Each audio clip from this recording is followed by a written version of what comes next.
از اونجا که عاشق روزمرگی و جابجایی هستین، دیروز چون خیلی روز شلوغی داشتم گفتم هم برای شما فیلم بگیرم، هم یه بسته خیلی خوشگل برام رسیده که بهتون نشون بدم. اول از همه پرده رو دادم که انرژی بیاد تو خونه. بعد رفتم سراغ شستن میوه ها و جابجا کردنشون. دیگه میوه ها رو شستم. خودم عاشق این قسمت از روزمرگی ام. مطمئنم شما هم خیلی دوستش دارین.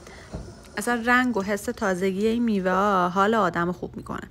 در نهایت میوه ها رو شستم، گذاشتم خوش بشن. اسفناجم خریده بودم که اونا رو هم پاکشون کردم.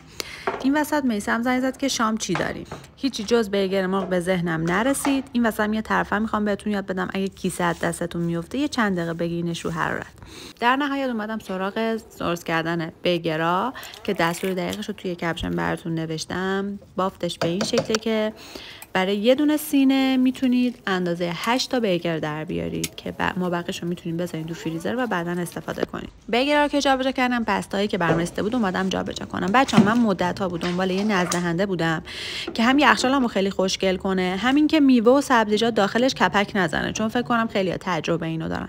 این ظروفای فریزری بازه به خاطر محفظه‌ای که بالاش داره اصلاً موادتون کپک نمیزنه و انقدر یخچالم تمیز و مرتب کرد، واقعاً عاشقشون شدم. نظم و تمیزی رو ببین، عاشقش میشی دیگه. با نگاه کردنم یخچال تمیز نمیشه. الان تو تخفیف بلک فرایدرن، قیمتاشون عالیه. تا دیر نشده سفارش بده.